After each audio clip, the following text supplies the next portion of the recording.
So this person has a job in billing and they're a little bit nervous because those denials, that means money coming in. So that's a little bit nerve-wracking, making sure you get that money. So when it comes in, what are the steps to fixing that claim? How do we get that claim gone? So the denials come, it could be a simple thing, it could be complex. So it all depends. It's going to depend on the denial. So it could say one line item is denied as inclusive, and you look at it, well, it's missing the modifier. Oops, somebody missed a modifier. They could just be requesting other health information or a primary EOB, an accident detail form. Those could be classified as denials, even though they're not processing the claim yet because they're requesting other information. So denial is kind of a loose term that we use. Anything that's not paid is pretty much denied, but there's suspended claims, there's pending claims, they're not all denied. Or you could have that ever important medical necessity or even that missing authorization. So it depends on the reason for the denial. So a claim that's denied missing that modifier, that's a corrective claim, a correction, not an appeal. Some people might call it a reconsideration. It depends on the insurance company. So there's actually, this is an example of United Healthcare. I just cut and paste the top and the bottom of their paper claim form. So if you're going to send a claim in via paper to United Healthcare, they have a form that's required, and a lot of the insurance carriers actually have a form that they want you to send along with it. Because what happens if you don't send this form? You're sending a paper claim. Well, they're going to get it, they're going to process it, but you've already sent in that claim, so they're going to deny it's a duplicate. So this form is drawing their attention to, hey, something's been changed. So on this form, they say, make sure you put the claim number on there, make sure you include this information, and then they have little check boxes to send in, say, oh, I corrected the claim, something else needs to be done here. You denied it as exceeded timely filing. Here's my proof that we didn't exceed the timely filing. Say they have a second insurance company and we sent it there first, or you've got the other AOB paid. So they also allow online corrections with United Healthcare. So you could just, for certain reasons, some of simple ones, just please reprocess this claim for this reason. I adjusted a diagnosis, I added a modifier, things like that, just send it online. Actually, something small like that are local medical assistants. They've told me you can send the claim 100 times a day if you want. They'll keep reprocessing it. So when we get it there the right way, then it's going to process and pay, but they will just keep reprocessing the claim. They don't deny it as a duplicate. So it just depends on the carrier whether you could possibly just resubmit the claim with the new information electronically. They might process it. Medicare is one of those. It depends on the denial code that they gave.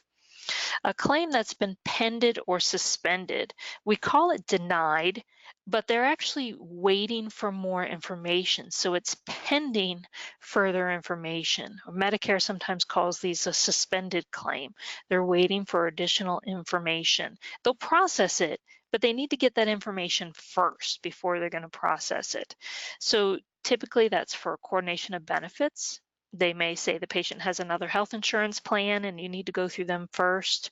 They may have conflicting information, or they need additional information. We encounter this all the time in orthopedics. People fall and injure themselves. So they want to make sure that it's not in relation to possibly a workers' comp, a liability, automobile, somebody else who could maybe pay that claim before they're going to pay it. So they're pending accident detail information. And those are things that the carrier is saying that patient's responsible for this bill for you until we get that information. So if we don't get that information, the patient owes you that money because they're not fulfilling their obligation with the insurance carrier. So you would then put the claim to the patient responsibility, make phone calls to the patient. They're getting their statements. Hopefully they'll get this. The phone call is usually nice in an instance like this because when the insurance company sends something to the patient, it usually comes in an envelope looking like junk mail. and most people just throw it away and they don't even look at it. So it's good to call them and say, hey, your insurance is requesting information from you. And also sometimes you're not the only doctor that's claim is being held up.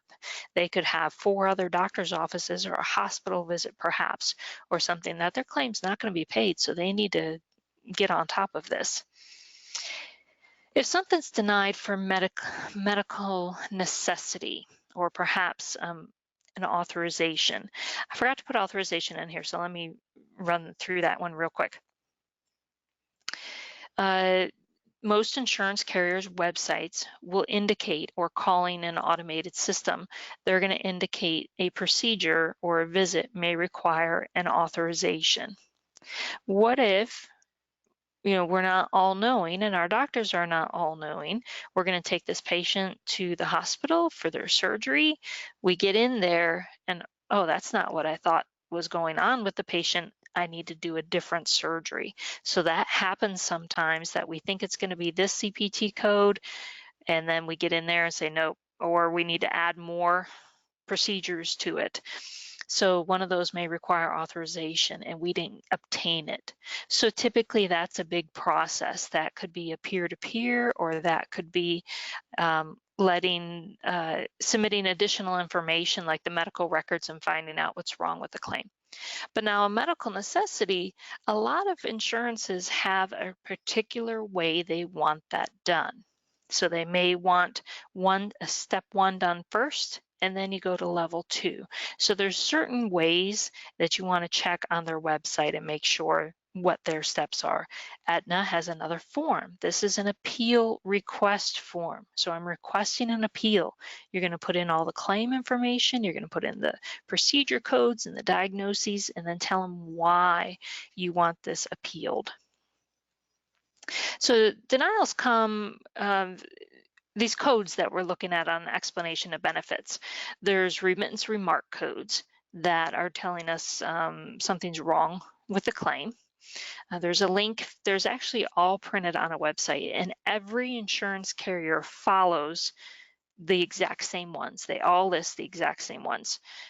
So it doesn't matter whether you're dealing with a small insurance carrier or Medicare or Blue Cross, they all follow the same. So like an M20 is going to come, and that means a missing or incomplete or invalid HCPCS code. So maybe you sent one from 2018 and you didn't, it got deleted in 2019. So it could be missing, could be invalid. So some of those are going to give you a hint as to what your denial is. Now say it was that. Say we had an invalid HCPCS code. Well, it was deleted last year. There's a new code this year. So I need to adjust my information and send in that new HCPCS code. So does that mean send a whole new claim? Well, if that's the only thing on the claim, then yes, send the whole new claim all over again. But if it's part of several lines of procedures, then you're going to want to send in whatever they need for a corrected claim. There's also claim adjustment reason codes are something else you're going to see on an explanation of benefits.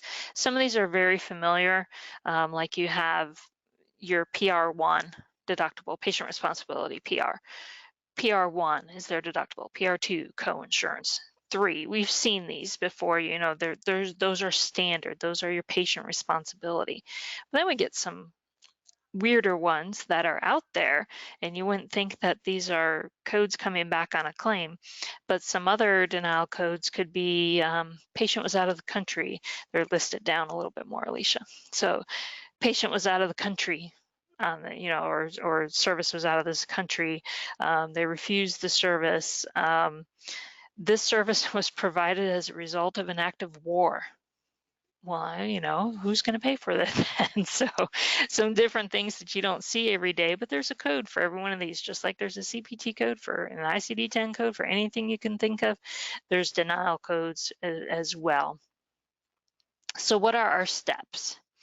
You're going to want to verify that that information is correct. If they denied it saying they can't identify the patient, well, let's go back and look at the copy of that insurance card. Make sure we didn't transpose any numbers or letters. Make sure it's the current card. Some people carry their cards around for 10 years in their wallet and didn't realize they got a new one. So making sure all the information is correct. If you adjusted on the claim and it was a patient information, adjust it in the patient file so that you don't keep getting that denial every time it comes back.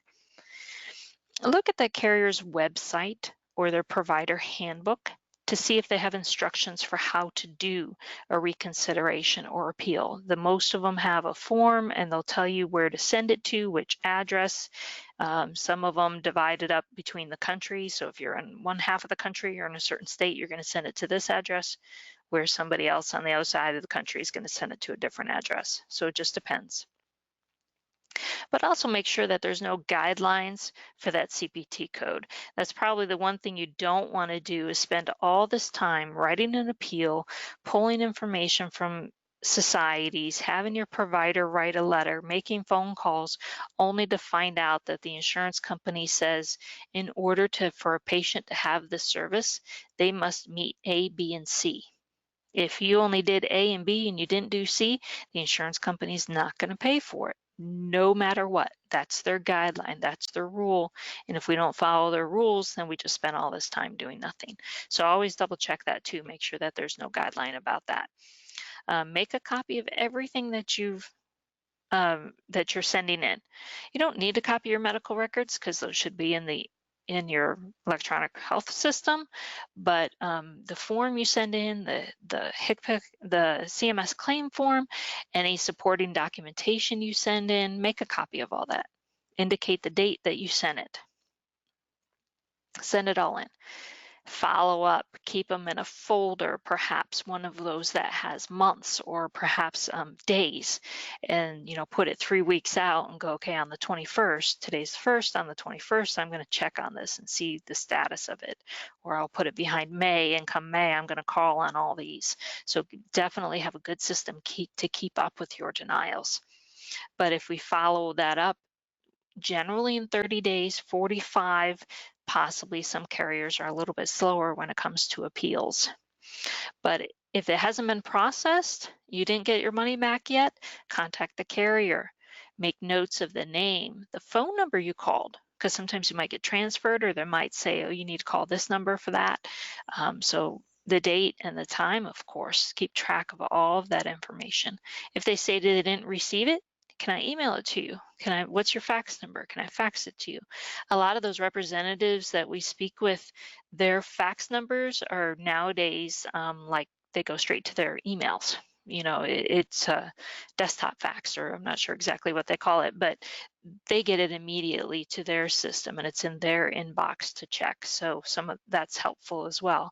And then follow up again. This time we're going to go quicker, because if we send it again, and we need to stay on top of these things. A lot of insurance carriers have filing limits, even for appeals. Medicare could be 120 days. So we need to stay on top of these and be timely and keep harassing them till they either pay it or deny it. If they have a flat out denial and you've gone to your second level, then you might want to discuss with your provider, look, they're just not paying this. We talked to them, you sent in that letter, they're not paying this service. It's not going to be covered. And then it's a write-off, because it's not the patient responsibility unless it's one of those coordination of benefits or accident forms that they're requesting. But otherwise, under medical necessity, they don't make it patient responsibility. So. Do you need more medical certification and business training? Learn more at www.cco.us.